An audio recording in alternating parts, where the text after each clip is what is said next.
Hey everyone, welcome back to Crypto Cash. Thank you so much again for joining me here. Hope you're enjoying the show here. Nice solid dump there from Bitcoin here. Pretty much expected though, no surprise at all for us. We took some nice profits on a Bitcoin short from 62.3 to 61,000 roughly, a good 20% in 3 hours. If you do take a look at the chart that I sent out to my community, we can see that if the price had continued higher, it would have been likely a fake out to reject off the cloud, and then of course continue lower to sweep this lower liquidation. Did I expect it all to be swept in 3 hours? No, I was expecting maybe more like 12 to 24, but now that we're here, we're going to see if it's going to continue or if we're due to correct and potentially come back up here. Is this sustainable or not? Truth is, 60,000 has held like a champ in the recent past. We could be starting a double bottom here, but there's also a lot of truth in the fact that you keep retesting a certain level, more likely to break. So we just got to be mindful and attentive, essentially, and make sure that we're not just blindly taking longs because it's a round number. Granted, that does tend to help sometimes, but generally speaking, we're going to look at some things here. So let's start off with liquidation levels and kind of go from there. Oh, before we get started too, I just want to say thank you. We're getting a lot more likes in the videos, a lot more, just generally a small percentage more amount of views on average for our videos. So thank you for just hitting the like button, maybe commenting below, join the scammers down below, and post some responses. I think we should continue to mess with them. I always try to mess with them too, but it's kind of a losing battle, honestly. They'll just create new accounts and steal other ones. But either way, just know that imitation is the sincerest form of flattery. Never trust anything that would be a solicitation from me. I'll never try to direct message you or try to sell you on anything. This is pretty much the only thing that I sell is just good technical analysis. So you want to be part of our community, cryptocash.tech is a site. Bitcoin, 7 days on the left, 30 on the right. We see 60,000 there with the target on its back. All this liquidation here is still very heavy. You know what's crazy about this? This concentration right here at 61.5 just continue to grow and grow and grow. That's why it got swept. So folks, stop being like a high leverage long trader right now. I mean, even a high leverage short trader is still not a good call. Too much leverage causes these kind of issues where there's a lot of liquidation at a specific area and the whales know it. They're going to sweep that price action and just continue on about their day, right? So please understand this is all just a game and you're playing their game, right? The trick is to ensure that you you don't put a target on your back, right? Anyways, low leverage is king. You'll recognize that in time.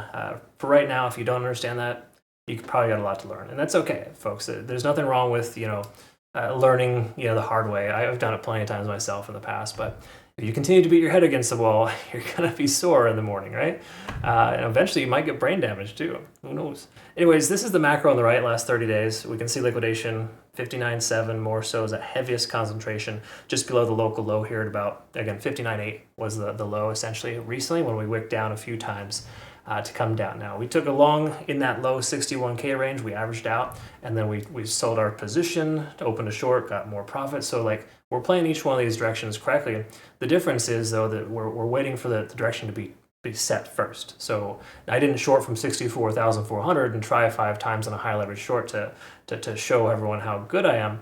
I waited for the price action to get where it's supposed to, giving us confirmation that the downtrend is going to continue, and then we shorted, right? That's generally the concept here. So now that this downtrend has continued, we want to make sure and understand if it's worthwhile, but the truth is it probably will continue lower. However, we don't want to just be naive and just jump right all in, essentially, right?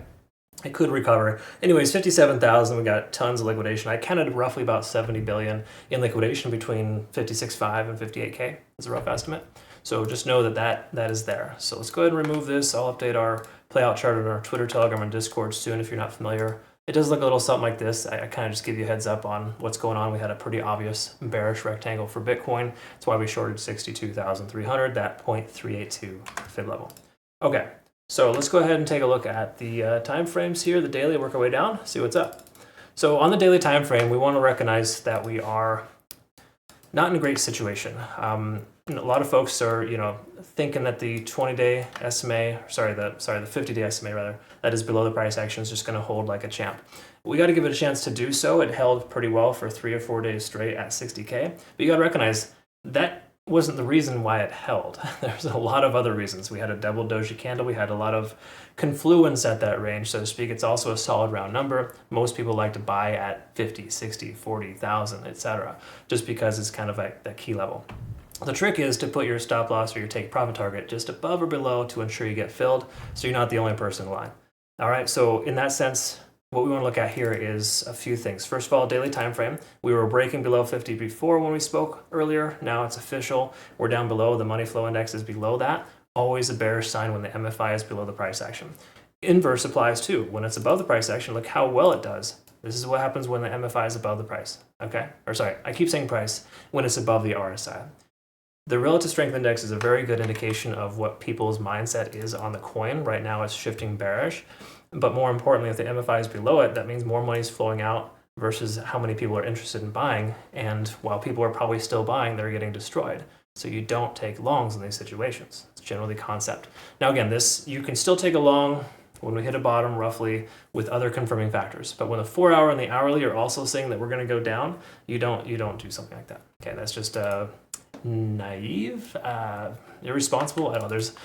Go ahead and find a dictionary. There's a lot of different options there, or more so a thesaurus, right? Synonymous words. That's what we're looking for.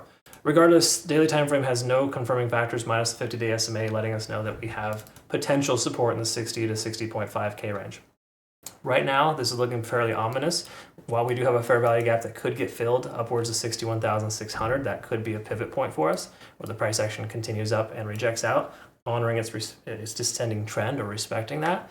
We could see here in this situation, this is not looking favorable because we have every single moving average above the price action. We've got our RSI getting closer to 30.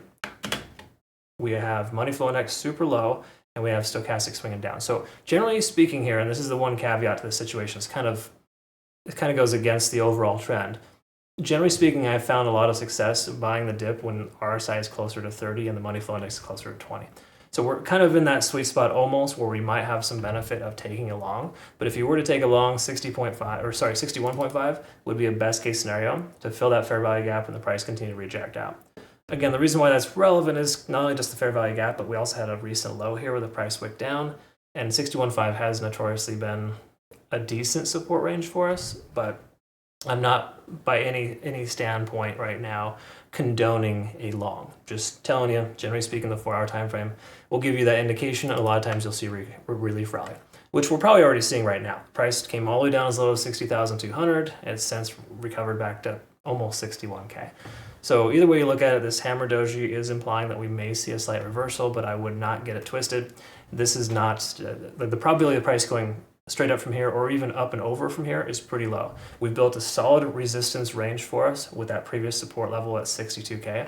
I would say a secondary short at 62K, 61.5 would be appropriate. Okay, just at this point here, we're looking at it. That's roughly what we're looking at. Hourly time frame, Ichimoku cloud. Let's see what's going on here. What do you know? This champion of an indicator is doing very well. This was a confirming factor for me earlier when I took our short position at 62,300. So we took a short right here. The reason being is the local point of control is right at 62.3. On top of that, we have confluence with a lower lead on the cloud. We had the lagging span was free and clear of the price action and conversion line, still remaining below the baseline. So again, folks, when you trade with confirmation, your odds of success go up. We could have taken that short and the price went up. We don't know what's going to happen. That's just the cold, hard reality of crypto. But the odds of success are fairly high, right? I mean, statistically, we're going to find success because when I use technical analysis, my odds are, in most cases, between 75 to 85% accuracy. So again, it just depends on how you want to trade, right? There's a lot of different trading scenarios. Nothing is perfect. But if you learn anything from this, it's to be patient and to make sure you find good entries. Try not to force trades and just wait for the right opportunity. Heaven forbid you sleep on something. It's okay. Yeah, you'll find the next one, right? So what I'll do is I'll post a playout chart here in our Twitter, Telegram, and Discord, kind of going from there, kind of give you an understanding of what we're looking at next here. I'll redraw out our fib levels, kind of get us more accurate local fibs here, just so we can kind of touch on that, because obviously I have some previous fib levels here, and we'll go from there. So I do appreciate you watching, folks. Either way, thanks again so much for it. We'll look forward to seeing the next one. Have yourself a great rest of your day. Take care.